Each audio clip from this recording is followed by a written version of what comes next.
Il y a des erreurs qui coûtent quelques dizaines d'euros. Mais par contre, il y a des erreurs qui coûtent des dizaines de milliers d'euros sur toute une vie. Et le plus fou dans tout ça, c'est que la majorité des gens les font en pensant bien faire. Aujourd'hui, je vais vous parler de 14 choses à éviter absolument si vous voulez vous construire une vie financière sereine, économiser de l'argent, investir, pouvoir partir en voyage, réaliser vos projets. Pas d'astuce miracle, pas de formule magique, juste des erreurs courantes que j'ai vues un peu partout, que je vois autour de moi et que moi-même, j'en ai fait certaines. Et avec cette vidéo, vous pourrez complètement changer votre trajectoire de vie en évitant certaines de ces erreurs. Et si vous reconnaissez que vous faites ne serait-ce que 3 ou 4 de ces erreurs, cette vidéo pourrait changer complètement la trajectoire de votre vie et vous faire économiser beaucoup d'argent que vous pourrez réinvestir dans autre chose. Bonjour les amis et bienvenue sur cette nouvelle vidéo. Pour ceux qui ne me connaissent pas, je suis Gaël et dans la vie, je suis contrôleur de gestion et j'aide aussi les particuliers à gérer leurs finances, à passer d'un état où ils galéraient avec leur compte bancaire, ils étaient tout le temps dans le rouge, ils stressaient, à un autre état où vraiment ils peuvent anticiper les choses, gérer leurs finances sereinement et pouvoir par la suite bien sûr investir leur argent pour que pendant qu'ils dorment, l'argent travaille pour eux. Pour ceux qui veulent aller plus loin, vous pouvez consulter les liens que j'utilise pour investir mon argent, pour gérer mes finances dans la description de la vidéo. Et ceux qui veulent aller plus loin, je vous propose une consultation totalement offerte. On fera le point sur vos finances. Passons tout de suite au sujet du jour. 14 erreurs à éviter absolument pour pouvoir améliorer votre gestion financière personnelle. La première erreur qu'on va voir aujourd'hui, celle-là, elle va pas faire l'unanimité, hein, c'est de ne pas prendre de voiture trop tôt. Bien sûr, je suis conscient que cette erreur-là, elle n'est pas faisable partout. Donc, il y a des endroits où vraiment tu as besoin de véhicules pour te déplacer. Donc, ça peut être vite compliqué. Mais quand on a le choix de retarder ce moment où tu vas acheter une voiture, ça peut faire une énorme différence dans ta vie. Pourquoi? Parce qu'une voiture, ce n'est jamais juste « j'ai une voiture ». Donc, tu vas devoir payer l'assurance, tu vas devoir payer l'entretien, mettre des pneus, mettre de l'essence, etc. Tu vas peut-être avoir des accidents. Donc, tu vas devoir réparer cette voiture, l'amener chez un garagiste, un tôlier. Enfin, parfois même, tu vas acheter une voiture. Si tu l'as acheté d'occasion, tu vas vouloir repeindre la voiture. Pour certains jeunes, tu vas vouloir mettre des jantes, etc. Rajouter des effets, un peu de tuning. Il y en a certains qui aiment mettre du son dans la voiture. Donc, tu vas vouloir mettre du son dans la voiture. Enfin, voilà, ce n'est jamais juste chez une voiture. Et chaque année passée sans voiture peut fortement accélérer ton enrichissement futur. On enchaîne tout de suite parce qu'on est chaud. Là, on a commencé fort. Hein. Désolé, j'ai tapé fort avec la voiture. Peut-être que ça va choquer certains, mais oui. La deuxième erreur à éviter, c'est de faire des grosses dépenses trop tôt dans sa vie. Je m'explique tout de suite. L'idée ici, c'est que si tu installes un niveau de dépenses élevé trop tôt dans ta vie, ça va pénaliser le reste de ton parcours. Car oui, les décisions financières prises au début de ta vie active, à partir du moment où tu commences à gagner de l'argent, ces décisions-là peuvent fortement impacter le reste de ta vie. Je vais vous donner quelques exemples simples. Prendre par exemple un logement trop cher et trop tôt dans sa vie. Donc, tu as pris un logement avec piscine alors que tu viens de débuter ta vie. Tu as pris un logement avec 3 chambres alors que tu es toute seule. Tu es tout seul, tu es célibataire. Tu as un logement avec 3 chambres ou avec 2 chambres. Et de plus, tu as un logement dans un quartier super bien placé où les loyers sont élevés alors que tu viens de débuter ta carrière. Ou encore, tu as des habitudes qui coûtent trop cher et trop tôt dans ta vie. Par exemple, tu commences à travailler et tu vas au restaurant chaque semaine. Et donc, tu as un confort de vie élevé avant d'avoir mis en place des bases solides. Si on fait le lien avec la voiture, donc au lieu d'acheter une voiture peut-être d'occasion pour démarrer, tu vas tout de suite aller vers une BMW, une Mercedes, etc. Juste parce que ton salaire te permet d'emprunter ce montant-là. Mais au final, tu te lances dans des charges trop coûteuses, trop tôt dans ta vie. Et donc, il faut que tu prennes conscience qu'une dépense effectuée à 20 ans n'aura pas le même impact qu'une dépense effectuée, par exemple, à 40 ans ou à 50 ans. Pourquoi? Parce que quand tu débutes, tu commences à travailler, chaque euro compte, chaque euro doit être investi vers ton futur. Donc, ce que tu dois garder en tête, c'est que quand tu débutes ta carrière, chaque euro peut être investi et sur le long terme, travailler pour toi, travailler pour te libérer du système. Donc, si un jour, tu n'as plus envie de travailler et que tu as commencé tôt à investir, ce qu'il faut garder en tête, c'est que sur le long terme, tu pourras obtenir les gains de tout ce que tu as investi. N'oublie pas le principe du livre L'homme le plus riche de Babylone. Chaque euro investi doit être un soldat qui part en guerre pour toi. Passons à la troisième erreur. Aïe, aïe, aïe, une erreur vraiment qui est fréquente. Éviter le maximum que possible les crédits à la consommation. C'est des erreurs que moi-même j'ai faites par le passé. Donc, je vois que c'est une erreur courante dans mon entourage, les crédits à la consommation.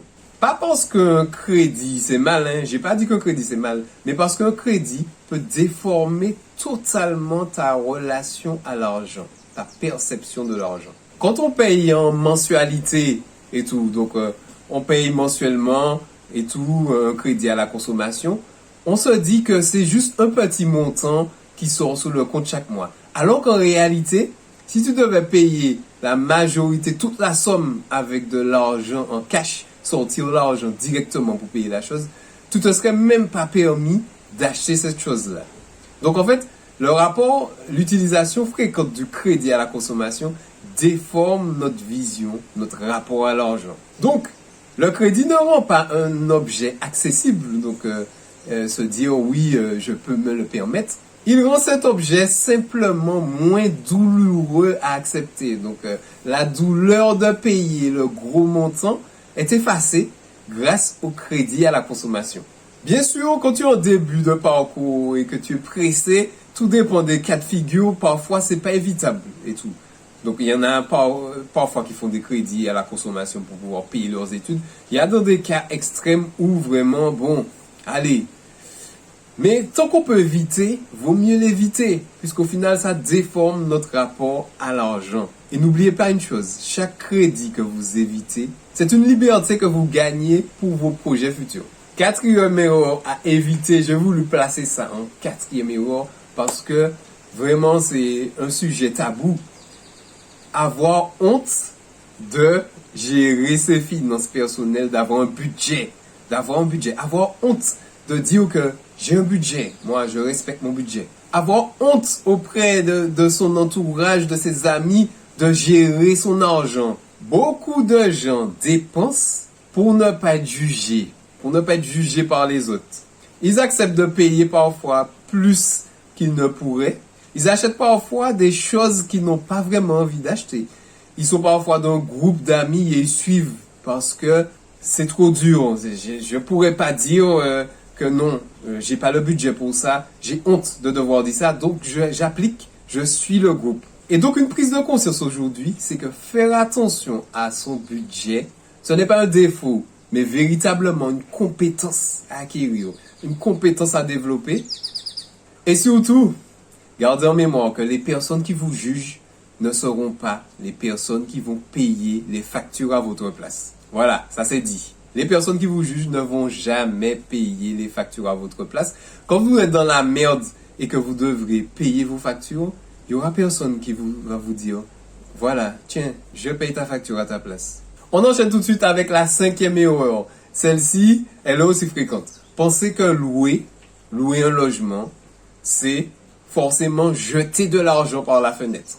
Et oui, croire cette fausse croyance que louer, c'est forcément jeter de l'argent. Alors que dans certains cas, louer son logement, c'est la solution idéale en fonction du lieu où vous vivez, en fonction de si vous voulez être mobile, pouvoir déménager du jour au lendemain, avoir moins d'entretien et tout à payer et tout. Et donc, moins de charge mentale et tout pour votre cerveau. Et surtout, en fonction du lieu où vous habitez, parfois, acheter, ça coûte excessivement cher. Et au final, louer, c'est l'une des solutions pour pouvoir s'en sortir. Mais, je vais mettre un petit bémol. Il y a une condition indispensable et tout qui va avec le fait de louer. Donc, vous comparez les prix dans votre secteur, vous voyez que si vous achetez, ça va vous revenir beaucoup plus cher que de devoir louer. Donc, vous louez. Mais par contre, la condition indispensable, c'est que le surplus que vous avez dégagé en louant votre logement, ce surplus-là, il faut l'investir. En investissant votre argent, ça change toute la donne. Ben oui, parce que l'idée, c'est pas ici de se contenter de louer, de dire, ok, j'ai gagné sur mon logement et tout, le fait de me loger, d'être en sécurité. Et derrière, je vais claquer tout l'argent dans du champagne en soirée, dans 10 baskets qui me regardent, dans plein de choses en fait qui au final nous tirent vers le bas au lieu de nous élever. Donc oui, acheter n'est pas toujours la meilleure option, mais ne rien faire de son argent, ce n'est jamais la bonne solution. Passons maintenant à la 6e erreur. La 6e erreur, toujours dans le domaine du logement, attendre le logement de rêve pour pouvoir acheter. Pensez qu'il faut absolument acheter le logement parfait et tout pour pouvoir investir. Donc vous êtes là en attente éternelle du logement parfait, de la pépite. Dans la réalité, peu de gens vivent dans leur logement de rêve, dans leur logement parfait dès le départ. Beaucoup commencent par un bien plus petit, un bien plus simple à gérer, un bien facile à pouvoir investir dedans. Et ensuite, cela constitue un véritable tremplin pour la suite. Car oui, plutôt vous aussi, vous commencez à rembourser un crédit et tout, c'est se constituer un patrimoine. Donc, faut voir aussi le fait d'investir dans son logement, sa résidence principale, etc. Comme le fait aussi d'épargner de l'argent. Parce qu'en vrai, le logement que vous achetez, au final, vous pourrez soit le revendre avec une plus-value, mais en tout cas, il aura une certaine valeur. Donc, en quelque sorte, vous constituez de l'épargne, du patrimoine en achetant. Donc, l'idée ici, c'est de ne pas attendre le logement parfait, mais de commencer avec ce que vous pouvez, ce que vous avez sur le marché, mais de ne pas tarder, car si oui, effectivement, vous êtes dans un loyer exorbitant et que vous avez la possibilité d'acheter et que ça vous revienne moins cher ou parfois au même montant, faut pas hésiter. Bien sûr, ce n'est pas une règle absolue à respecter. Bien sûr, vous pouvez attendre le logement parfait 3 mois, 4 mois, 6 mois, mais l'idée ici, voilà, vous l'avez perçu, c'est de ne pas attendre 10 ans, 15 ans un logement parfait parce qu'au final, vous aurez perdu 10 ans, 15 ans. 7e erreur qu'on va voir aujourd'hui, pensez que dépenser moins, payer moins cher, c'est toujours la bonne solution. Parfois, le moins cher coûte beaucoup plus cher sur le long terme. Un mauvais matelas, un matelas de mauvaise qualité, va perturber votre sommeil et au final, va avoir un impact sur toute votre vie. Une mauvaise alimentation va vous empêcher d'être correctement nourri, votre cerveau va moins bien fonctionner et au final, vous serez plus sous le coup du stress, etc. et tout, de prendre des décisions dans l'urgence. Une mauvaise alimentation aura un impact sur toutes vos décisions tout au long de votre vie. Un mauvais sommeil, comme on parlait de ça aussi avec le matelas, donc vous habitez dans un lieu qui est bruyant, etc. C'est difficile de bien dormir le soir. Voilà, l'idée ici, vous l'avez cerné. Moins cher peut vraiment coûter cher sur votre vie, sur le long terme. Et vraiment, c'est une bonne prise de conscience aujourd'hui. Et donc ici, ce qu'il faut garder en tête, en mémoire, c'est que même si on fait toujours attention à ses finances, une mauvaise santé finit au final par coûter plus cher.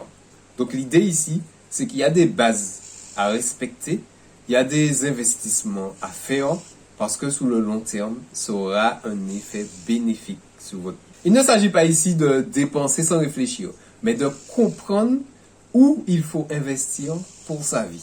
8e erreur, être dans le tout ou rien. Donc se dire vraiment qu'il faut être parfait sur tout. Je prends un exemple concret. Vous pouvez dépenser 90% de votre salaire dans ce que vous voulez et investir 10%. Ça peut suffire. selon le cas de figure, selon votre niveau de revenu, vous pouvez effectivement dépenser tout, vivre, profiter au jour le jour, mais toujours investir son argent, toujours investir au minimum pour que derrière, il y ait une sécurité sur le long terme, des revenus passifs qui puissent rentrer. Le jour où vous voulez dire, c'est bon, j'arrête tout, ben j'arrête tout. L'argent n'est pas là pour être accumulé sans avoir du sens. Il est là pour vraiment faire ce qui compte pour vous. Et donc, n'oubliez pas aussi que vos priorités personnelles n'ont pas besoin d'être comprises de tout le monde. Dès qu'elles sont cohérentes pour vous, pour votre vie, elles vont dans le sens de vos objectifs, vous faites ce que vous voulez et peu importe le jugement des gens, les gens ne vont pas payer vos factures. Neuvième erreur que j'ai noté aujourd'hui, c'est de ne jamais profiter de son argent. Bon, ça va dans le même sens. Se dire à chaque fois, bon, je pourrai plus tard, je vais faire ça plus tard. À chaque fois, toujours se dire, oui, mais bon, si je paye ça, etc., je pourrai pas faire ci. Toujours remettre à plus tard et tout. Et l'âge monte, les années passent et au final, sur votre lit de mort, vous pouvez avoir beaucoup de regrets et se dire, j'ai pas fait ça parce que je voulais économiser de l'argent, je voulais investir. L'idée ici, c'est pas ça.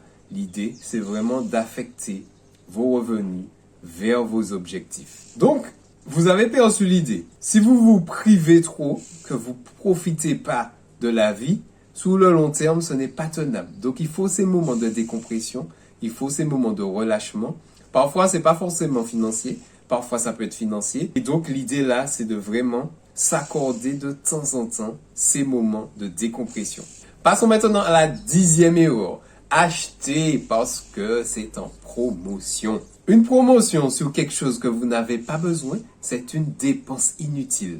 Une promotion en quantité trop grande, donc vous avez pris trop d'articles, c'est du gaspillage. Et le gaspillage, c'est de l'argent jeté à la poubelle. Donc quand vous voyez promotion, etc., par exemple, je vous donne un exemple concret. Exemple vécu. Promotion sur le jus. Du jus à 1 euro. Et vous avez des personnes qui consciemment vont prendre peut-être 20 bouteilles de jus. Sachant que le jus va se périmer.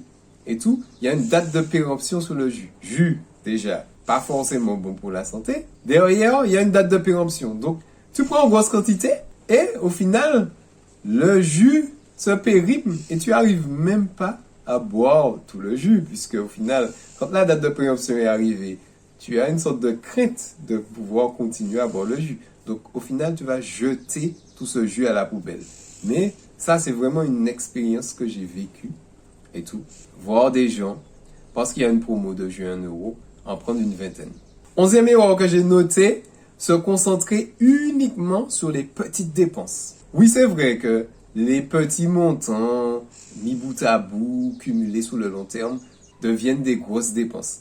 Mais ce qu'il faut garder en tête, c'est que parfois, une décision radicale, comme par exemple changer de logement, qui auront des impacts en fait financiers plus importants, peut vraiment bouleverser, chambouler toute votre vie et vous permettre de respirer complètement. Par exemple, vous avez fait une erreur d'investissement, vous avez acheté la dernière Mercedes ou la dernière BMW, la dernière Audi à la mode parce que vous êtes laissé influencer par vos émotions, parce que vous pensiez qu'en ayant cette voiture, ça allait régler tous vos problèmes d'ego. Et au final, vous vous dites que ça constitue un gouffre financier pour votre portefeuille. Et donc, vous décidez de la revendre et de prendre un plus petit modèle qui coûte moins cher, assurance moins chère, entretien moins cher, carburant moins cher. Ben là, vous voyez, ce sont des grosses dépenses qui peuvent vous soulager littéralement. 12e erreur que j'ai noté, on arrive presque à la fin, restez bien jusqu'à la fin. Si vous êtes là jusqu'à ce moment de la vidéo, pensez bien à vous abonner, à partager cette vidéo à quelqu'un. Si vous savez que elle fait ces genres d'erreurs, il y a pas mal d'erreurs que cette personne l'a fait, ou l'idée là ici, c'est vraiment de partager l'info autour de vous, ne pas la garder pour vous seulement. Donc 12e erreur, pensez qu'à économiser, mais pas augmenter ses revenus. Donc, en gestion de budget, il y a un moment où on ne peut plus, théoriquement, réduire sur ses charges. Donc, une fois qu'on a fait ce bon ménage-là, on a bien géré ses charges, on sent que là, on est bon. L'étape suivante, les amis, c'est d'augmenter ses revenus. Puisque une fois que les charges sont cadrées, on augmente les revenus. Et bien sûr, on ne réaugmente pas les charges en fonction des revenus qui augmentent. Sinon, c'est des efforts pour rien. L'idée ici, c'est de gérer bien ses charges et d'augmenter ses revenus pour pouvoir le surplus dégagé, pouvoir l'investir pour qu'il nous rapporte à nouveau de l'argent. Et que ces intérêts-là qui sont arrivés grâce à l'investissement, ces intérêts-là aussi puissent être réinvestis pour créer un effet double qui s'auto-alimente comme ça. Donc ce n'est pas peut-être facile à mettre en place pour certaines personnes, facile au quotidien, mais c'est une piste à ne pas oublier, augmenter ses revenus. 13e erreur que j'ai noté ici, ne pas anticiper les dépenses qui sont déjà prévisibles. Vous savez que votre réfrigérateur a 18 ans et qu'il va pas tarder, il vous donne des signes qu'il va pas tarder à tomber en panne, mais vous continuez votre vie comme si de rien n'était. Vous achetez du champagne, vous faites des sorties bateau, vous voyagez tranquillement, vous êtes au resto régulièrement.